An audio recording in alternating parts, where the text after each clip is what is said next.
The following program is a sports handicapping show. That's right, we will be discussing sports betting and all kinds of other gambling stuff, including game predictions. As you know, not every bet will win, but we do our best. Feel free to use this information at your own risk, and remember, wager wisely, folks.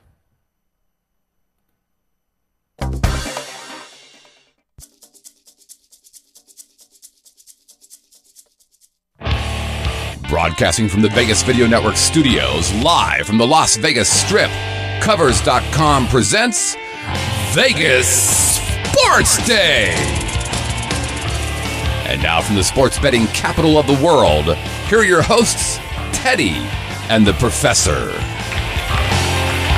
It's Tuesday in Sin City, and you are watching what? The MIA edition of Vegas SportsDay, the pulse of the sports betting world. I'm your host, Teddy Covers, joined as always by my esteemed colleague, the Professor, Dave Malinsky. We have no control over the openings at all here. Coming up today, the sportsbooks in Las Vegas made a giant mistake when they opened the Super Bowl too high. Did they just make the same mistake for next February in New Orleans? We're going to talk about a group of basketball players who are going on their first rodeo, literally. And how about a little weather forecast in Money Time? We think there's a cyclone blowing through the plains of Oklahoma. Dave, first take on a Tuesday, and a little bit of a frustrating ending to our play of the day yesterday. You want to talk about what happened? Well, let's say good or bad on the first take. Obviously, the bad element, we lost the game that we thought we were going to win.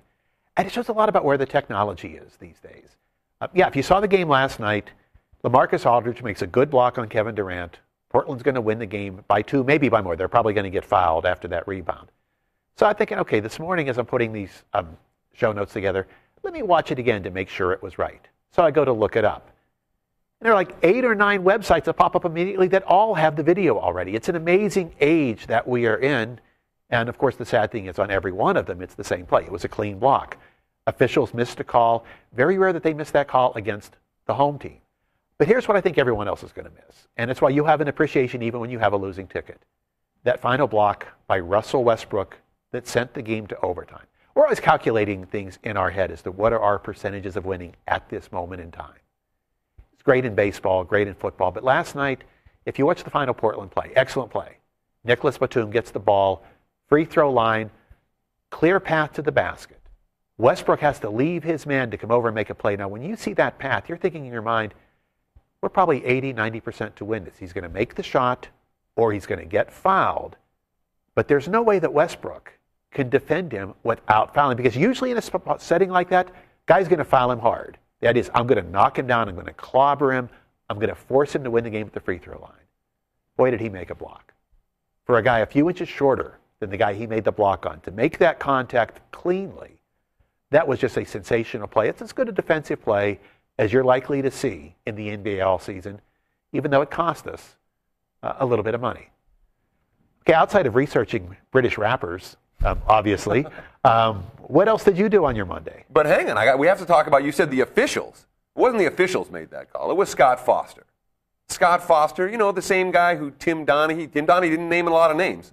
The one name that he did name, Scott Foster. So he's a guy who, that was a real iffy call. Let's just put it that way. So that's where that finger was going. A little bit. Yeah. No question. It wasn't aimed at the audience, please. Not trying to flip everybody the bird. Just Scott Foster.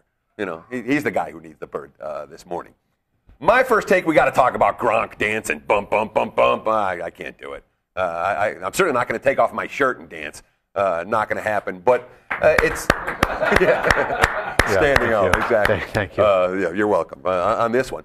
But there's been an unbelievable amount of pub about what happened following the Super Bowl on Sunday night. This is a pre-planned party for New England. And as a group, professional athletes in general, much quicker at getting over a loss than fans. If you're a Patriots fan, this whole week is shot. Forget the Monday or Tuesday. You're not going to be feeling 100% probably until next week. Might not even be till August, till the new football season starts. It's going to take a while.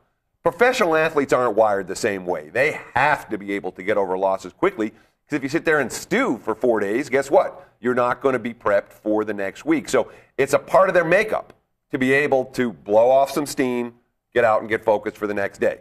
I don't blame Gronkowski for going out and dancing at the, again, it wasn't like he went out to the club. It was a Patriots party, and he went out and danced. So be it.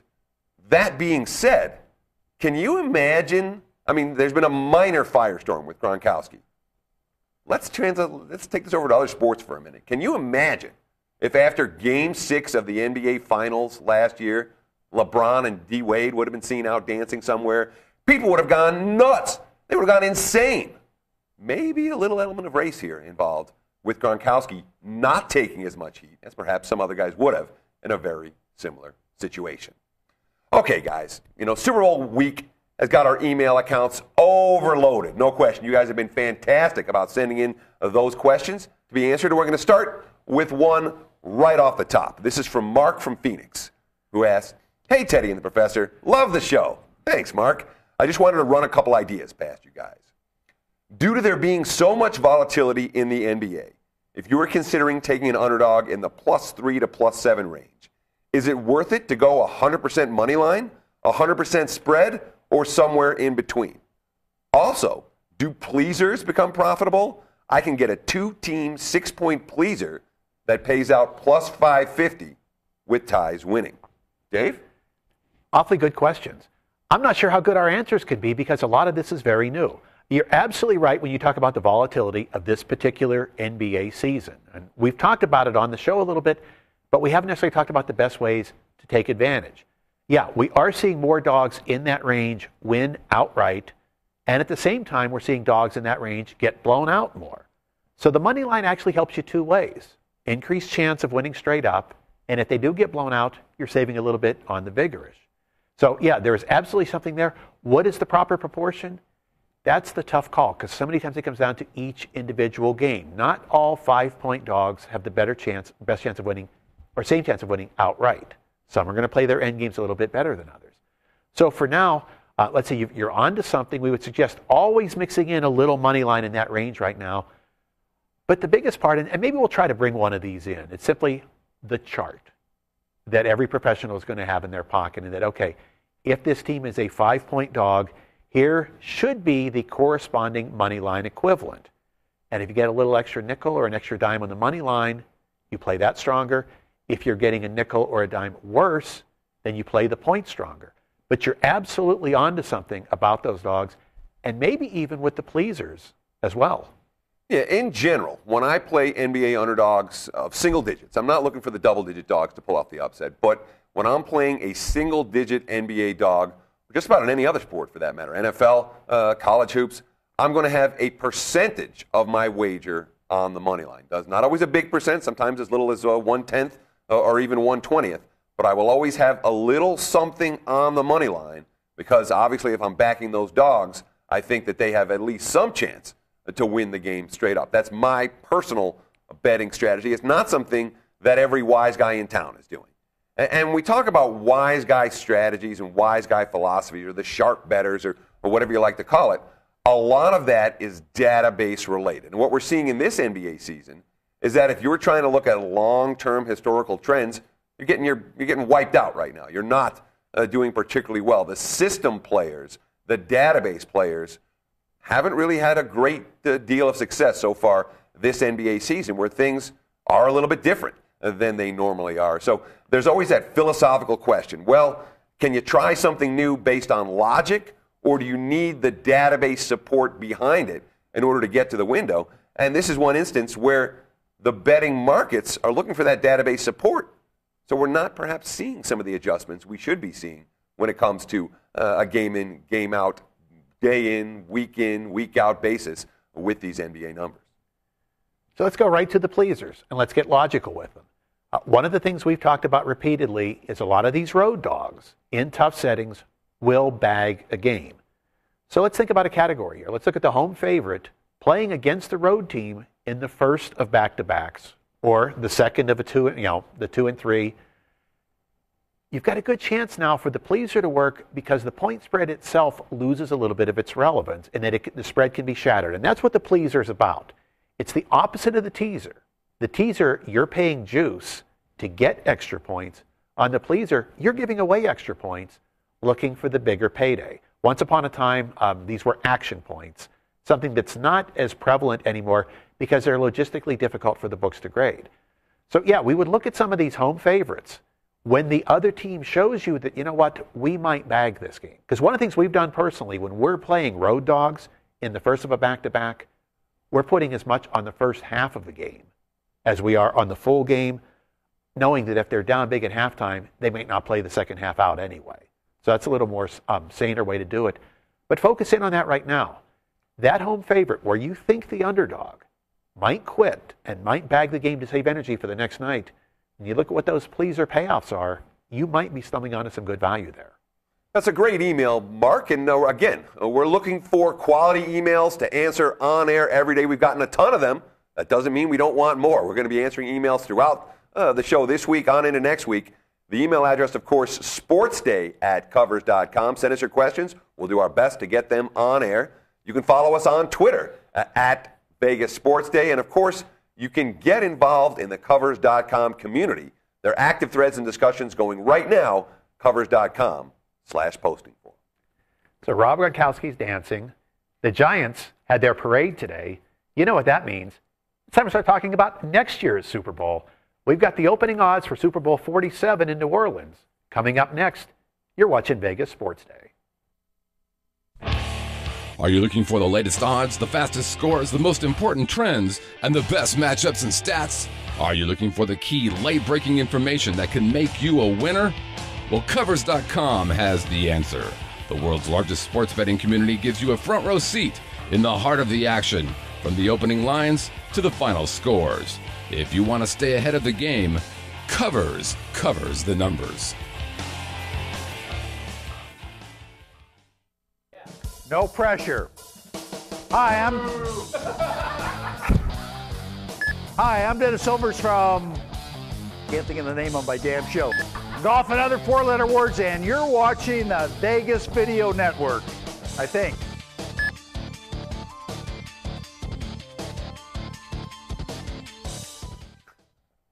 Okay, so 2 weeks ago we talked about one of the most exciting times here in Las Vegas, the first time the Super Bowl line hits the board and everybody's paying attention.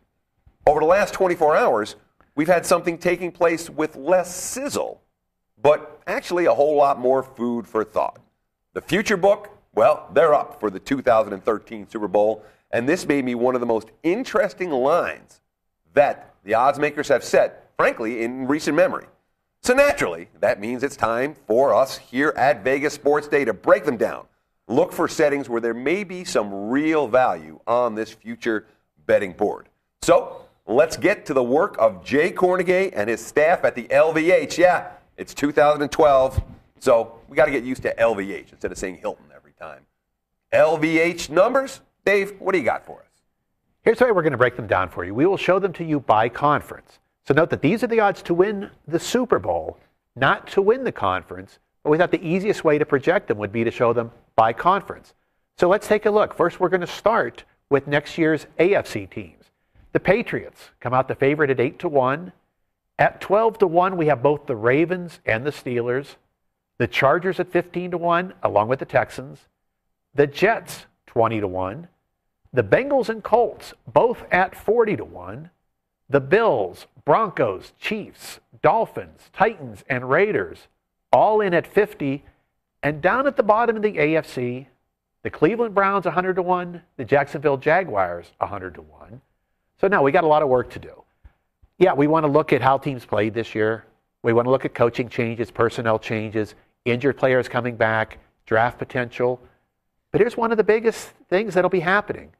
Every time Peyton Manning gets on a plane over the next couple of months, someone is going to be standing right by the window, because here's where it's going to get awfully interesting. We'll talk about several teams today, but two of them in the AFC that we've been hearing about, the Jets and the Dolphins. Now, you see where they were on those charts. Teddy, if Peyton Manning goes to either of those teams, the Jets become the favorite, obviously, but would Miami also go to the top? I mean, Miami's sitting at 50-1 right now. I think if Peyton Manning was in Miami, 10-1, maybe second favorite behind New England. He's worth that much in terms of public perception. And remember, these lines are not based on teams' percentage chances of winning the Super Bowl. They're based on managing liability for the sportsbook. They know which fans of which teams tend to come in and put their $20 and $50 and $100 wagers every year, and which fans don't come into Vegas. Look at the Tennessee Titans as a classic example of a team that is likely to be somewhat undervalued in the future book because the fan base doesn't hang out here in Las Vegas very often, and it's not a national fan base. It's a local fan base. So Tennessee certainly one team that stands out in that regard. Realistically, their odds probably should be a little bit higher, but the sportsbook not worried about enormous Tennessee liability, certainly not at this stage of the offseason. But there's one other point that I have to jump in with here, and that has to come with when to make these bets. We haven't had free agency yet. And the advantage you can have now is obviously you can get a team at a nice number when free agency is likely to make them a lot better, but we don't know which teams that's going to be just yet. This is obviously well before the NFL draft, and teams, personally, I think the NFL draft is wildly overrated when it comes to getting a gauge on teams' fortunes for the season to follow. But when you look at the draft and the free agency period combined, you get an idea which teams were able to fill their holes and which teams weren't. We've done none of that yet, obviously. And you look at this year, Week 17, you walk into LVH. The Giants were 40-1 to win the Super Bowl, Week 17. So it's not like you're necessarily in a huge hurry to run to the betting window and get your money down on some of these wagers just yet. Yeah, if you are going to be looking around, there are a couple teams that intrigue us based on where they're positioned right now. The Texans. We don't know how good they could have been if everyone was healthy. Now, they got a little bit of benefit from the division being down this year. But was there a game anywhere where you could say the other team was better than the Texans? You put all hands on deck. Andre Johnson healthy from day one. Matt Schaub healthy. You get everyone back and healthy on the defense again. The Texans may be every bit as good as the teams that are above them. And maybe an emerging team that played pretty well despite having a lot of young guys in key places, the Bengals. And part of the thought we have with the Bengals is we may have seen the best the Steelers are going to play. They've got a lot of older guys, especially on defense. Same thing we could say about the Ravens. You've got some guys on defense that are getting a little bit older. So Bengals and Texans sort of jump out here a little bit, but I'm not sure how much we're going to be in any hurry to do any of these until, again, that Peyton Manning sweepstakes has been determined. Yeah, because I'm not very interested in taking shots with some of the shorter, the Texans are 15-1. Matt Schaub's never had a healthy season. Andre Johnson's never had a healthy season. Mario Williams can't stay healthy. I mean, not to say that if they were healthy all year that Houston wouldn't be a serious Super Bowl contender, but at 15-1, if I'm going to make a bet now, that's not what I'm looking for. I want long shots at this stage. And a couple of stand out to me, all in the 50-1 range. Miami. Miami was a good team this year that didn't have a quarterback. They find a quarterback in the offseason. They'll be a good team next year with a quarterback in a division that may have a couple of overrated teams around them. You look at the Titans and the Chiefs. The AFC South, not a dominant division. The AFC West, certainly not a dominant division. And again, in that 50-1 range, we're talking about teams, if they stay healthy, with a couple of key pieces brought into the mix, maybe those teams will be live to go to the playoffs. And once you're in the playoffs, if you got 50-1s, you have opportunities to hedge. Okay, let's take a look at the NFC numbers right now. Jake, if you could throw that graphic up for us, please. We're talking about the Packers as the favorites, and the Packers are the favorites for the whole NFL. 5-1 chalk. The Saints just behind at 6-1. Philadelphia came on strong down the stretch. They were the dream team. Well, they're 12-1, which is, I believe, number 4 in the NFL for next year. Then we have a quintet of teams at 20-1. San Francisco, Dallas, Atlanta, the New York Giants, and the Detroit Lions. Hang on, let me get this straight. The Giants and the Lions are both 20-1 to win next year? Bears at 30-1, Panthers 40-1, and then a quartet of teams at 50-1. Tampa Bay, Arizona, Seattle, and Minnesota, followed by the long shots, the Rams and the Redskins. Now, it's definitely worth noting, and we've seen this trend really, have a very significant impact on the future book odds over the last decade plus.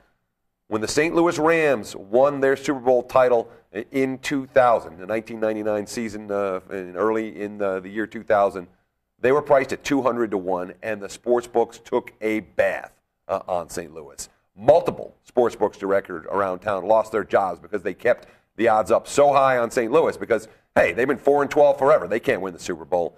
And they did. So what have we seen since then? Well, you don't see the 200-to-1s anymore. And the 100-to-1s are teams that, they're going to need a lot of things to break right in their direction. So really, we're talking about 50-to-1 as a bench line now for a bet that a decade ago you might have gotten 200-to-1 or 100-to-1 against. And Dave, that's a significant difference. Yeah, what is really interesting when we talk about paradigm shifts, you see the Redskins at 100-to-1. They had 12 quarters this year on the field against the two Super Bowl teams, the Giants and the Patriots. They outscored them in those 12 quarters. If Peyton Manning becomes a Redskin, and we're figuring that it's Redskins, Cardinals, Jets, and Dolphins is maybe the top four. If he joins the Redskins, does that 100-to-1 go all the way to maybe the number 3 slot, maybe only the Packers and Saints? Maybe. Or do you go all the way to the top? No, I still don't think that we would see Washington trump Green Bay or New Orleans, but they could easily be number 3. Wouldn't shock me at all to see that type of a move. So maybe Washington at 100-to-1 is one you might want to think about, particularly if these Manning rumors heat up. He's a natural fit. He's a perfect fit for the Redskins. And when you watch that team play this year, quarterback play was the number one thing that they were deficient in. Not really major deficiencies. The offensive line was iffy. The receivers were iffy. But the bottom line is that with Manning, some of those problems probably get corrected fairly quickly. But we got to talk about the Giants. Didn't the Giants just win the Super Bowl? I'd have sworn maybe it was 2 days ago? I just watched the Giants be the best team in the NFL. I watched the Giants go on the road and beat Green Bay and beat San Francisco and then on neutral site beat New England. Why are they 20-to-1 here? It's a baffling number for me, Dave. Can you explain it? Shouldn't they be at least 10-to-1, 12-to-1? Does the LVH think that the Giants aren't going to attract any money? Are there no Giant fans coming into town to make this bet? Explain it, Dave. B.J. Cornegay. We really can't in this instance because they already saw that the Giants were the public team in the Super Bowl. That line got opened higher. Then it turned out to be a kickoff time. So they said, okay, people do like the Giants. And again, as we talked about in breaking down that show, that 9-7 Giant season has no meaning. When you looked at the Giants when all hands were on deck, remember, only 4 offensive starters played every game. Umanura, Tuck, Boley, Phillips, so many guys missed time on defense. When the Giants had everybody healthy, they really were the better team. They beat the Patriots twice, beat the Packers, almost beat the Packers twice, of course, had them tied to the final possession. If you take strength of schedule into play and count the playoffs, in the regular season they were number 2. Add the playoff games in, they were number 1 in the NFL. So we thought, let's look it up. How many times has the Super Bowl winner also been the team that played the toughest schedule? We couldn't find it. We went back 10 years. There was nothing that was particularly close, but couldn't find it. So not only did the Giants prove it under pressure, but they were proving it against tough competition all year. You're almost inclined right now to tie in a little bit of your bankroll at 20-to-1 because now there's this confidence boost. But think about this. The schedule will actually be softer than it was last year. All of those receivers working with Eli Manning, that's got a chance to become a very dynamic offense going forward. There's a real temptation. We talked about some of the other long shot types, but 20-to-1 with the Giants right now, as much as we hate tying money up for 12 months, that's not a bad way to tie it up. Yeah, and you're probably not going to get better than that for a team like the Giants. One of the keys here is, all right, I talked about by week 17, you could have got the Giants this year at 40-to-1. Next year, not likely to happen. The 20-to-1, I'm not going to call it an outlier number, but it's not a number that's likely, you're not going to see that go up to 25-to-1 or 30-to-1 or anything like that anytime soon. Again, I like to look at the long shots at this time of year. San Fran may be a team that, I just think the Niners are going to continue to get better under Jim Harbaugh, and they were a bad bounce on a punt away from going to the Super Bowl this year. So San Fran is one team that has piqued my attention at that number. But you talked about the Redskins at 100-to-1. Arizona was a better team than Washington this year. Arizona has many fewer holes to fill than the Redskins do. They're certainly much more stable in the trenches than Washington. You have to like their receiving core. Nice place for Peyton Manning to go and be in the warm air. Don't be shocked if Arizona, maybe worth a look at that 50-1. I know they signed Kevin Cobb to the long-term deal. If they get a chance for Peyton Manning, Kevin Cobb may be hitting the highway. I'm not convinced he's a Super Bowl winner either. That's something we'll follow very closely, because the other bet that we thought had a lot of value to it is if Manning is not going to go to Arizona, you grab the San Francisco 20-1 right now, because the odds of them winning that division, if there's no Manning, that's awfully, awfully high. Remember, when you're taking that 20-1, the goal is not to get necessarily to win the Super Bowl. Get to the playoffs, because there's a lot you can do if you're sitting with a 20-1 in your pocket. Not only San Francisco getting to the playoffs again, but because the rest of that division is so weak, possibly a home field advantage for the first round again that could be attainable for them. There is an awful lot that you can do with a 20-1 if your team is one of that elite group that's playing in the second week of the playoffs. So if Manning does not go to Arizona, maybe time to get a little 49ers in your pocket. When we come back, it's time to break down Greg Popovich and his traveling medicine show. It's going to be Post-Mortem up next. Hi, I'm Chris Phillips from Talk Tales, and you're watching the Vegas Video Network. And if you stop by the studio, our producer Scott's going to buy everybody a drink.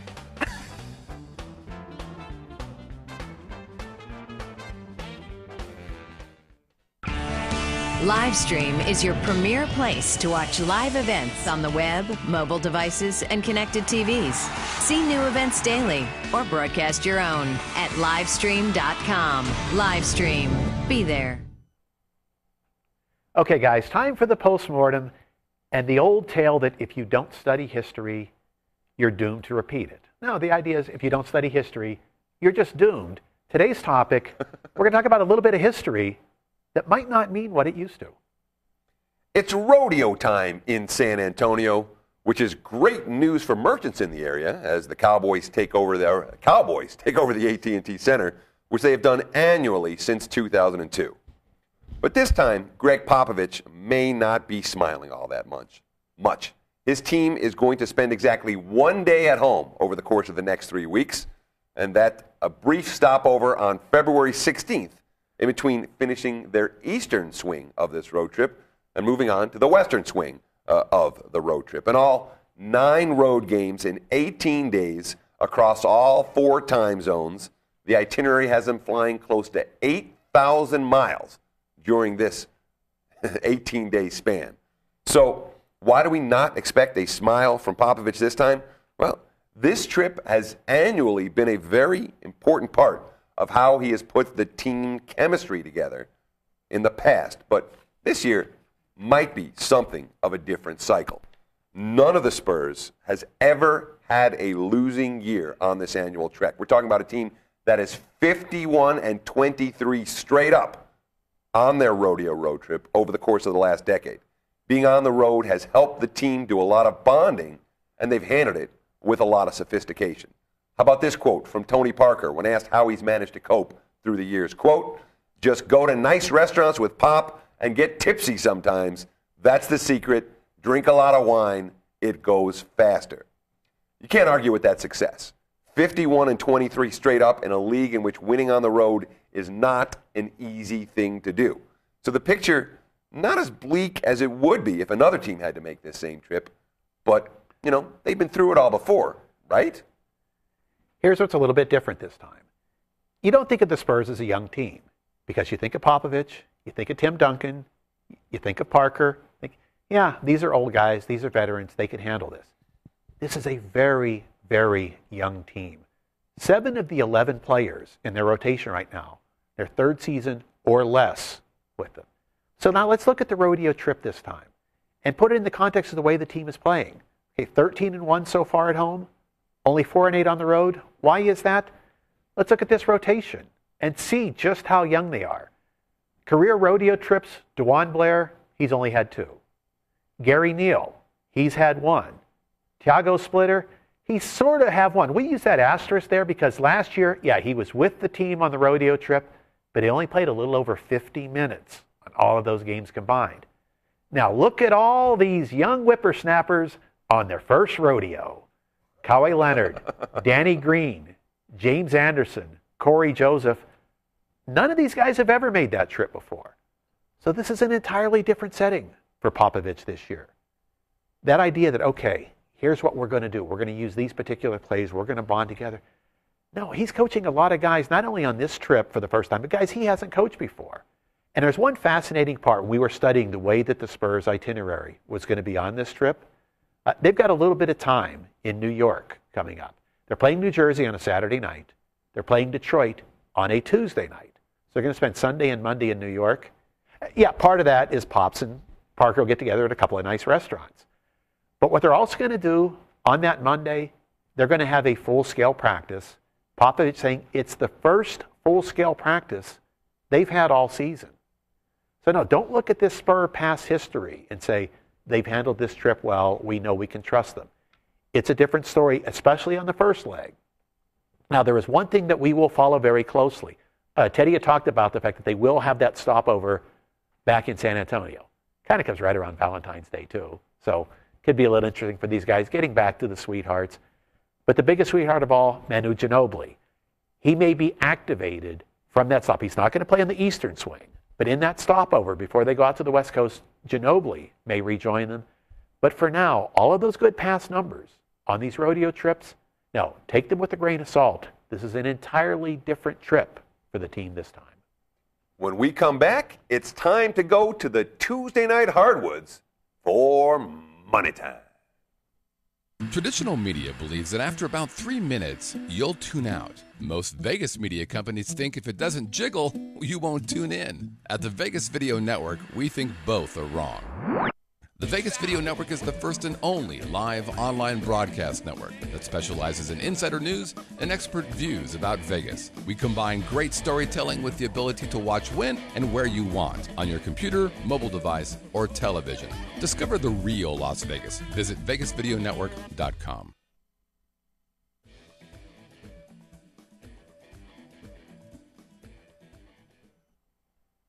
Okay, guys. It's money time!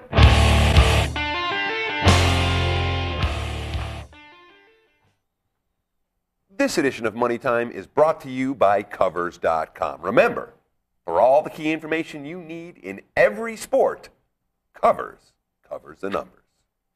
Let's start tonight in Lexington, Kentucky, where John Calipari's Wildcats 9-point home chalk against Billy Donovan's Florida Gators. And, you know, we talked about this about a month ago, maybe not even, and talking about Kentucky's remarkable, completely under the radar, 0-14 point spread run. A point spread run that, from the bookmakers we talked to, didn't make anybody any money because nobody really noticed or paid a whole lot of attention to it. You know, so one of the things we brought up was why the markets weren't adjusting Kentucky down during that miserable point spread stretch. You know, but one of the reasons, as we noted, was that the lines weren't far off. They were failing to cover by a bucket or they were failing to cover by a couple of buckets, mostly in big point spread ranges. They were laying 15, 20, 25 points. And John Calipari was clearly not going out of his way to pile up scores in non-conference action. But now we're talking about a Kentucky team 5-1 against the spread in their last 6 ball games. In their last 3, they beat the spread by 47 points. So, you know, it's a different kind of setting here. They're 2-5 against the number when the line has been -10 or less, like it is tonight. We know this Florida team's been pretty good in the dog roll. 2-0 against the spread as road dogs. And look at who the covers came against. 2 teams that could be playing for the national title come the first Monday in April, Syracuse and Ohio State. So Billy Donovan's got championship rings. You've got some guys who have already played at Syracuse and at Ohio State. So we look at games like this, what are the ingredients that enable an underdog to be tough on the road? Well, one of the keys, veteran guards that play tough. Senior Irving Walker, he's from Brooklyn. And you know that toughness that comes along with that. Junior Kenny Boynton, they've had 191 career starts already for Florida. That's a lot of experience. Let's take a look at how they've done in an underdog role. And if we go back strictly the Walker-Boynton years, how about 16-5-1 against the spread? That starts to make those points enticing. And that, one, is it telling you there's a mental toughness there. A Billy Donovan team will always take the court game planning to win the game, not just to hang in. They've got the legacy of doing that. A couple of different dynamics. They aren't going to be bothered by the pressure. These guys will have their composure in the first half. So you stay in the game. And even if you fall out of the game, who leads the nation in made three-point shots? It's Florida. They're averaging 10.5 made three-pointers per game. So it looks like we have a lot of the right ingredients when we run the numbers for Florida to hang in here, except there's another number when we run that doesn't add up quite as well. Yeah, I mean, this is a great dog. A dog that can play smart, a dog with veteran leaders, a dog that's not going to be intimidated in a hostile environment, and a dog that can knock down threes to play from behind should they fall behind in this ballgame. All in, obviously, as the graphic showed, pretty good track record in this role for Donovan and company. But there are two issues here that certainly merit some discussion. First, Walker's 5'8", Boynton's 6'2". As a team, Kentucky starters a foot taller than Florida starters, about 2.5 inches per person. Size advantage for every single position on the floor for Kentucky. That's one of the reasons why the Wildcats are number one in the nation in field goal defense, 35.8% allowed, number one in blocked shots in the nation, 9.4 per game. This is a Kentucky team. They have extraordinary chemistry. I don't think there's any question about that. 6 different players go between 25 and 32 minutes per game and score between 9.6 and 13.9 points per game. So they're not a team that is forced to rely on one or two key players. Someone's having a bad night, guess what? Someone else can step up. And when you look at that defensive intensity and that size, those are two areas where they really have the potential to give the Gators some significant trouble. Let's go to the ESPN nightcap in Columbus, Ohio. Ohio State right now a 14-point favorite over Purdue. And some of the same base elements in play of the opener. We're not accustomed to seeing Matt Painter and the Boilermakers taking double figures. In fact, you got to go back 4 seasons to the last time they were a double-digit underdog. Painter's career, 11-3-1 against the spread in this range. So I think, okay, here's a coach we can trust. Here's a program we can trust. But now here's your problem. Ohio State, perfect 5-0 against the spread at home in Big Ten play. And yeah, this is the public Ohio State team that everybody can see. And the odds makers still haven't been able to get the line quite high enough.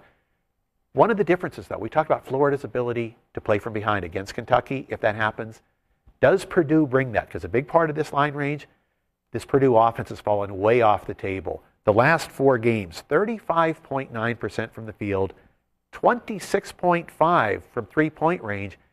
When you're shooting that badly, sometimes that impacts other parts of your game as well. And they really have been shooting that badly. Oh, yeah. I mean, here's what's telling about those numbers for the Purdue Boilermakers in recent weeks. It's not like they're running bad stuff. We're talking about only 28 turnovers combined in those 4 games. Versus Indiana on Saturday, they had only 3 turnovers. 71 field goal attempts, 20 free throw attempts, and 3 turnovers. That's good ball movement. That's not a team that's playing sloppy with the basketball. They're just not taking good shots. Even when unguarded.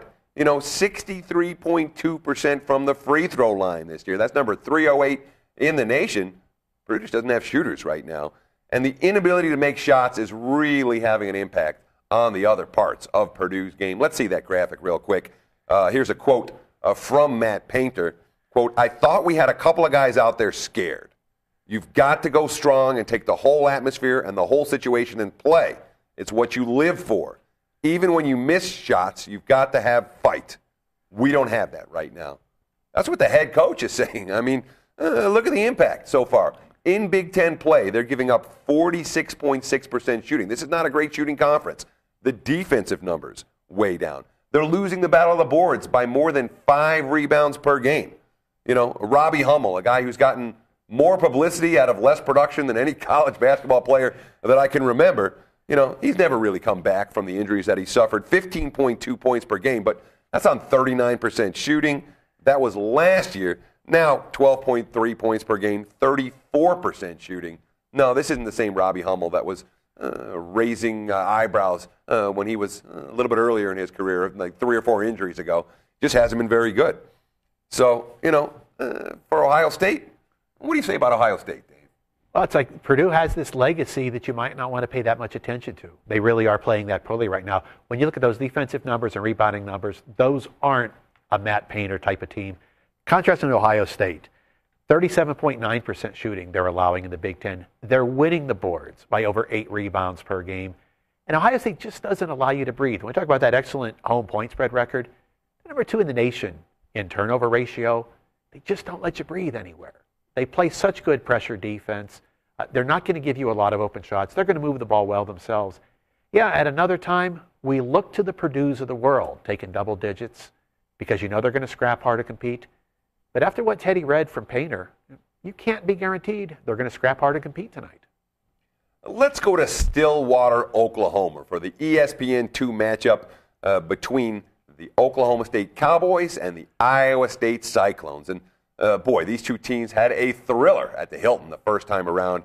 Scott Christopherson, he hit a 3. No, he banked in a 3 at the buzzer. 71-68 Iowa State win. They didn't cover. They were laying a pretty big price in that ball. I believe they were 8-point chalk. The Cyclones closed the game on an 11-2 run after trailing 66-60 at the 3-minute mark of that ball game. And that game kind of marked a turning point for Fred Hoiberg's squad. Hoiberg, of course, brought in all the transfers from all around the country to compete at Iowa State this year. Since that time, the chemistry has come together. 4-1 straight up, 5-1 against the spread, and that includes, yes, an 8-point win over a pretty darn good Kansas team. We talk about buy signals a lot, and I think that was a big one for the Iowa State team. It sort of confirmed that they've arrived. Now they can smell the tournament.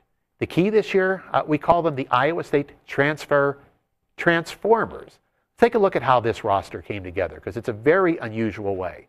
Chris Allen transferred in from Michigan State. Royce White came over from Minnesota. Chris Babb came over from Penn State. And Anthony Booker, who's not starting, but he's playing almost 14 minutes a game off the bench, he came over from Southern Illinois. Now, usually it's difficult when you've got those guys coming together from disparate schools. But a lot of these guys were already on campus last year, so they were practicing together. The team had a preseason tour of Italy, so they had a chance to get into a little better rhythm together. The big thing, though, is that they're bonding because they want to win. And there might not be a better example all year than the game Royce White had at Oklahoma on Saturday. Now, White had just been the National Player of the Week, had an outstanding run against Texas and Kansas back-to-back games, 33 points, 24 rebounds, 10 assists, becoming a dominant player. So what did Lon Kruger and the Sooners do? Double team him every time he catches the ball on offense. Plays 34 minutes against Oklahoma. He takes one shot. It was a dunk. He makes one free throw. That's it. That's all he did with the ball the entire game. 7 rebounds, 4 assists, led the team to a win. He played unselfishly. When you see a team coming together that way, those are those little buy signals that we like to be looking for. And meanwhile, while Iowa State surging right now, Oklahoma State looks like they're running out of gas a little bit. You know, this is a team that has suffered from depth issues all year. It hasn't gotten any better with injuries and suspensions. I'm not going to say decimating Travis Ford's roster, but limiting Travis Ford's roster. Just look at the loss against Baylor on Saturday, and boy, they fought tooth and nail in that ball game, gave everything they had, came up short on the scoreboard, won ATS because they were catching points at home. But look what happened. Keaton Page, Mike Cobbins both played every second of the ball game, the full 40 minutes. You saw Brian Williams play 39 minutes of basketball out of a possible 40. The Cowboy bench, 0 points, 0 assists, only 21 combined minutes of playing time. That's not a deep bench, and that is certainly a problem here against an Oklahoma State team that's coming together. So what are we going to do? We're going to close the show the way we opened it. Jacob, let's flip them the bird, but this time in the graphic. Tonight's play of the day, let's take that too with the Iowa State Cyclones. They're going to blow through Stillwater. Expect them to win the game straight up. Nice having that little bit of a cushion at the end, but this time a little better bird for you to see. And thank you so much for taking time out of your busy day to spend with us. That's going to wrap up the Tuesday edition. From Alinsky, I'm Savransky. Enjoy the games and good luck. We'll see you again mañana.